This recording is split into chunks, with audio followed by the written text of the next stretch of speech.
Assalamualaikum warahmatullahi wabarakatuh. Perkenalkan, saya Sandani dan pada video kali ini saya akan menjelaskan mengenai koneksi antar materi pembelajaran berdiferensiasi pada topik 2, yaitu aspek-aspek pembelajaran berdiferensiasi. Adapun aspeknya ada 4, yaitu konten atau isi, proses, produk, dan lingkungan belajar. Yang pertama itu konten atau isi, berarti apa yang akan kita ajarkan kepada peserta didik, dan terdapat beberapa strategi seperti kesiapan belajar, minat belajar, dan profil belajar. Dan yang kedua yaitu mengenai proses, berarti proses di sini apa yang peserta didik dapatkan dari guru mengenai instruksi, mengenai petunjuk atau instruksi dari gurunya.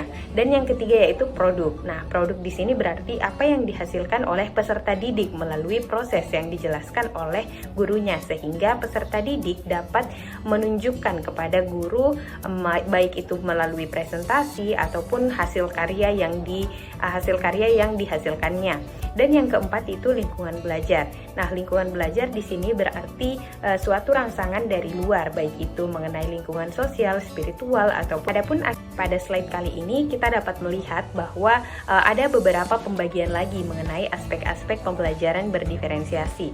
Baik itu yang pertama konten, ada kesiapan belajar, minat belajar, dan profil belajar.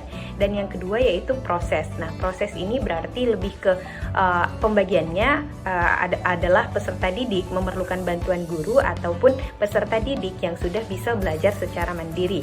Dan yang ketiga yaitu produk. Nah, produk di sini ada beberapa jenisnya yang bisa dihasilkan, baik itu merupakan karangan, pidato, rekaman, ataupun presentasi.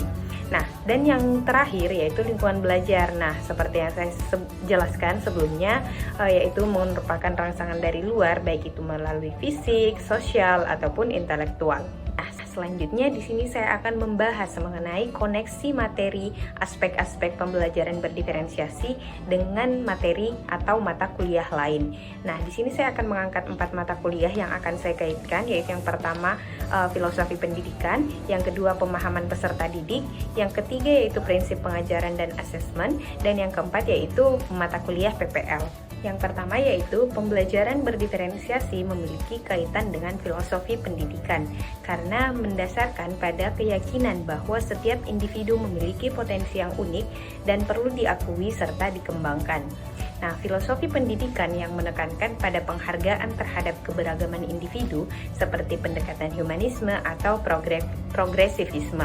Nah, sejalan dengan konsep pembelajaran berdiferensiasi ini, pendekatan humanisme dalam filosofi pendidikan misalnya menekankan pentingnya menghormati dan memahami kebutuhan individual siswa. Sementara pendekatan progresivisme dalam filosofi pendidikan yaitu menekankan pada pentingnya pembelajaran yang berpusat pada siswa, di mana siswa aktif terlibat dalam proses pembelajaran mereka sendiri. Nah, dengan demikian, pembelajaran berdiferensiasi tidak hanya merupakan strategi pembelajaran yang efektif, tetapi juga sejalan dengan nilai-nilai dan prinsip-prinsip dalam berbagai filosofi pendidikan yang menghargai keunikan dan keberagaman individu. Selanjutnya yaitu pembelajaran berdiferensiasi sangat erat kaitannya dengan pemahaman peserta didik. Ketika pendekatan pembelajaran disesuaikan dengan kebutuhan, minat, dan kemampuan masing-masing peserta didik, mereka cenderung memiliki pemahaman yang lebih baik terhadap materi yang diajarkan. Nah, dengan memahami perbedaan individual peserta didik, guru dapat menyajikan materi pembelajaran dengan cara yang lebih efektif dan relevan bagi peserta didik, sehingga membantu meningkatkan pemahaman mereka. Selanjutnya, pembelajaran berdiferensiasi adalah pendekatan yang dirancang untuk memenuhi kebutuhan belajar yang beragam di antara peserta didik.